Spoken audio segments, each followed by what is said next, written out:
Ndabaramukije mwese banywanyi bacu mubana natwe mu makuru n'ibiganiro. Reka ndabaramutse n'abahe n'ikaze mwese banywanyi bacu mukurikira amakuru n'ibiganiro tutambutsa kuri no mbonesha kure yacu kandi yanyu ya ICTV n'umwanya w'amakuru agezweho ariko aravugwa cane. Hari inkuru yiriwe iravugwa nga mu gihugu c'u Burundi, ni inkuru ivugwa ku mushikiranganje canke wahora ari umushikiranganje wa mbere w'u Burundi General Alengiyome Bunyoni. Hari amakuru yo mwibaga twamaze kumenya ko hoba hari akagwi k'abantu bariko barategura gutorokesha General Alengiyome Bunyoni, kandi ngo inyuma yo gutorokesha Alengiyome Bunyoni hakaba hari igihugu Alengiyome Bunyoni azoca ahungiramwo. Ano makuru arateye ubwoba kandi arakomeye cane, ariko nanone ngo Alengiyome Bunyoni biriko biramushikira vyoba vyateye ishavu bamwe mu bayoboka General Alengiyome Bunyoni, inyuma yaho amakonte yiwe aherutse guhagarikwa mu mabanki yose y'u Burundi. Nkuko rero twari babwiye kare mwikete, umushikiriza amanza mukuru wa Republika Leonard Manirakiza yandikiye umukuru w'ibanki nkuru y'igihugu ku wa 14 z'ukwezi kwa 8 2023, aho yamusaba guhagarika ibikorwa vyose bikoreshwa ku makonte ya General Alengiyome Bunyoni mu mabanki yose ari mu Burundi no mu zindi nzu zose zikora ivy'amafaranga. Tukaba twabwiye ko iyo Leonard Manirakiza asigura ko iyo ngingo ifatiye ku matohoza ariko arakogwa ku vyaha Alengiyome Bunyoni yoba yagirizwa. Inyuma y'indwi imwe Dieudonné Murengerantwari arongoye banki nkuru y'igihugu BRB nawe akaba yaciye yandikira ku wa 22 z'ukwezi kwa 8 2023 amabanki na za microfinance azimenyesha iyo ngingo ihagarika gushira canke gukoresha amakonte ya General Alengiyome Bunyoni. Ubu rero Bunyoni akaba adashobora kubitsa kandi ntashobora kubikuza amahera ku makonti yiwe. Abo mu muryango wiwe bagiye kubaho gute? Hari amakuru twamaze kumenya ko Alengiyome Bunyoni yoba ariko arategurwa gutorokeshwa ibohero, nkuko vyagenze kuri Hussein Rajabu agapfungwa imyaka 7 nyuma akaza gutoroka ibohero agaca ahunga. Ngo vyoba ari vyo biriko birategurwa kuri General Alengiyome Bunyoni. Ariko itoroka rya Alengiyome Bunyoni rishobora gusiga akarambaraye mu gihugu, abatari bake bashobora gufatwa bagapfungwa, ngo kandi n'upfa ashobora gupfa. Inyuma y'itoroka rya Alengiyome Bunyoni hazoca hakurikira iki? Amasoko yacu atandukanye atumenyesha ko Alengiyome Bunyoni ahejeje gutorokeshwa ngari igihugu azoca ahungiramwo, maze akagwi gafatanya na Alengiyome Bunyoni kari kateguye gutembagaza Perezida Ndayishimiye gace gategura imidurungano ndetse haduke intoreka mu gihugu. Muri ako kavuyo ndetse n'ibintu bizaba biriko biraba mu gihugu vy'akajagari katewe n'abo bayoboke ba General Alengiyome Bunyoni, gutyo muri ako kajagari ngo Alengiyome Bunyoni azoca yisuganya agaruke mu gihugu ngaze gutorera umuti ibibazo vy'indyane bizaba biri mu gihugu. Ivyo byose vyateguwe n'akagwi k'abantu badashika kuri 7. Abo bantu bakaba barimwo abagenerali ndetse n'abandi bategetsi bakomeye kandi bakiri mu mabanga, hakaba harimwo n'abegeye Perezida Ndayishimiye. Isoko ryacu ribandanya rivuga ko General Alengiyome Bunyoni igihugu azohungiramwo, aho azohungira hamaze gutegurwa, ariko nanone ngo amakuru yoba yamaze gushika mu iperereza ry'u Burundi ko Alengiyome Bunyoni yoba agiye gutorokeshwa. Gutyo rero ngo hakaba hatanguye gutegurwa gucungera ndetse no kongereza umutekano w'ibohero aho Alengiyome Bunyoni apfungiwe. Ibi bintu rero bikaba bitoroshe cane, harashobora kuvuka akajagari mu ibohero rya Gitega aho General Alengiyome Bunyoni apfungiye. Ndakwibutse ko iryo bohero ryigeze guturirwa, rigaturirwa bivugwa ko Alengiyome Bunyoni ngo yoba nawe canke n'ubutegetsi boba barabigizemwo uruhara kuko ari kugira bahone canke bahonye abari mu imfungwa za politike zipfungiwe muri iryo bohero. Ariko Imana yarakinze ntihagira n'umwe apfira muri iryo bohero, ariko indiri z'abanyororo zaratikiriye muri uwo muriro warigishije ibohero rya Gitega. Ivya Alengiyome Bunyoni bibandanya gufata uwundi murinde uteye ubwoba, kuko hariko haravugwamwo impande zitandukanye. Hari uruhande rw'abashigikiye Perezida Ndayishimiye, ariko hakaba hari n'uruhande rw'abiyita ko bari mw'iragi rya Petero Nkurunziza. Abo bose bakaba babona ko Perezida Ndayishimiye ariko arabasamburira ko systeme nkuko babivuga. Muribuka amajambo yavuzwe n'umukuru w'umugambwe CNDD-FDD Reveriyano Ndikuriyo avuga ko Petero Nkurunziza ari we umugambwe CNDD-FDD ubakiye ko, nkuko intumwa Petero ariyo yubakiye ko Ecclesia. Ako karorero yagatanze avuga ko uwuzohirahira canke agashaka guhungabanya systeme ya CNDD-FDD, uwo nawe nyene azobigenderamwo. Hakaba havugwa vyinshi rero ko Perezida Ndayishimiye yoba ariko ari kwegerako kandi ngo ibintu ariko arakora bishobora kuzomukwegera akarambaraye. Amatungo ya General Alain Guillaume Bunyoni yoba agiye gufatirwa, bizoherera hehe? Ako kagwi k'abantu bashaka gutorokesha Alain Guillaume Bunyoni, ku munsi w'ejo tuzobashikiriza amakuru y'idonido kuri ako kagwi ndetse n'umugambi bafise wo guterekesha Alain Guillaume Bunyoni, abariko barabigiramwo uruhara, ndetse n'ukuntu ngo Alain Guillaume Bunyoni kuri ubu yoba amerewe nabi cane mw'ibohero, ariko ngo nabo mu muryango wiwe bakaba batorohewe.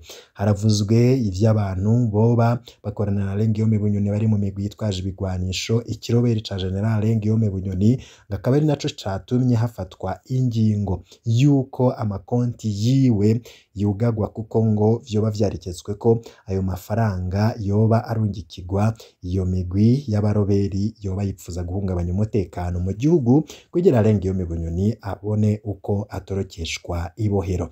Ivyo bibaye mu gihe umushikiranganje wa mbere w'u Burundi agabisha ko azokwica abakorana n'abagwanyi b'abanyarwanda bacumbitse mu kibira. Vyatangajwe kuri uwa kabiri mu nama y'umushikiranganje wa mbere Gervas Ndirakobuca, bataziranda kugaruka n'abaserukira intwaro, abajejwe umutekano n'abanyagihugu bo muri komine Mabayi mu ntara ya Cibitoke, uburaruko bushira uburengero bw'u Burundi. Yatangaje kandi ko abategetsi b'u Burundi bagiye gutegura urusansuma kugira ngo barungike iwabo abanyarwanda baba imabayi. Ubuheruka uwurongoye imbonerakure abanywanyi b'umuhari w'urwaruka rwa CNDD-FDD yarishwe n'abo baroberi b'abanyarwanda bacumbitse mu kibira. Umustanire wa komine, babiri mu bajejwe intwaro n'imbonerakure zitatu barahagaritswe bikekwa gukorana n'abo baroberi.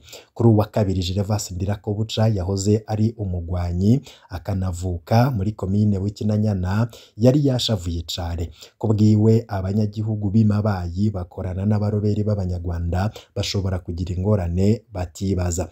Ati muriko murakina n'umuriro, niko Gervas Ndirakobuca yemeje umugambi wo kwica abakorana bose n'abaroberi b'u Rwanda. Gervas Ndirakobuca ntiyariye umunwa abanyagihugu bose bakorana n'abo baroberi b'abanyarwanda bacumbitse mu ishamba cimeza rya Kibira bariko bikwegera inkuba z'abategetsi b'u Burundi. Ati muhakwa kuzohambirira icarimwe abantu bashika 300. Ntituzokwemera ko abasirikare bacu bicwa umwanya ku mwanya. Kuki mufasha abo bantu? Nimba bafise ivyo basaba nibaje kubisaba mu Rwanda, kandi banarondereyo ivyo kurya, bashobora gukwega ingorane mutiyumvira. Niko yatangaje ashavuye cane Gervas Ndirakobuca. Yarongereye ko ati hagarika gukorana n'abo bantu hatararengana. Komine Mabayi ishobora gushigwa ku ruhande. Kubwa Ndirakobuca, umutekano muke wibonekeza Mabayi nta nyungu uzanira yaba komine Mabayi, intara ya Cibitoke canke igihugu c'u Burundi. Ati mugomba ko haguma hahambwa ibiziga nk'uko vyari mu gihe c'intambara. Mugomba ko abantu barara mu mashamba baribwa n'imibu, bafatwe n'indwara zitandukanye. Nivyo mugomba gusubira kubamwo Imabayi. Ndabagabishije irya nyuma. Niko vyashikirijwe na Gervas Ndirakobuca. Yarabandanije ati amahoro nta kiguzi afise. Hamwe ejo twofata ingingo yo kugara amabarabara kugira ngo amakamyo aca ngaha avuye Ingozi mu buraruko atwaye ifu ntasubire kuhaca, twugaye ku ruhande rwa komine Rugombo, iyo ntara nyene ya Cibitoke, tukabuza abatwara ibipfungurwa kuza ngaha Imabayi, muzogorwa cane, muzogira ingorane, kandi ikibabaje niyo ngingo izokurikira nta yandi mahitamwo. Ivyo bivugwa na Gervas Ndirakobuca agabisha abanyagihugu b'Imabayi. Rusansuma rw'abanyarwanda mu ntumbero yo kubirukana narwo rwoba rugiye gukorwa. Umushikiranganje wa mbere yatangaje kandi ko hagiye gukorwa urusansuma mu ntumbero yo guharura abanyarwanda baba Imabayi kugira ngo babirukane baje mu gihugu cabo, mu gihugu c'u Rwanda. Ipfungwa ry'abajejwe intwaro barya ibiturire Umushikiranganji wa mbere yatangaje kandi ko hagiye gukorwa urusansuma mu ntumbero yo guharura abanyarwanda baba imabaye kugira ngo babirukane baje mu Rwanda. Ifungwa ry'abajejwe intwaro barya ibiturire, uwo mutegetsi yahora ari umuroberi ntiyaciye hirya no hino. Abategetsi bo mu Burundi ntibagomba kumva abaserukira intwaro bakorana n'abo bagwanyi b'abanyarwanda canke ngo babafashe ikintu. Ati uwo munsi nahamagaye mwebwe abanyagihugu kuko nshaka ko ukuri kose kuvugwa. Ababaserukira mu mazone no ku mitumba, abo nibo bagurishije imitima yabo kwa shetani. Nimubavuge bose ahanyene. Nimba mufise ubwoba muraza mubimbwire mwibanga, bose tuzobarungika mu mabohero kandi tuzobarekura igihe amahoro n'umutekano vyagarutse, niko yiyamirije. Yise abakorana n'abo baroberi b'abanyarwanda ko ari inda ziri mu mpuzu, akavuga ko bidakunda ko baguma bababitse.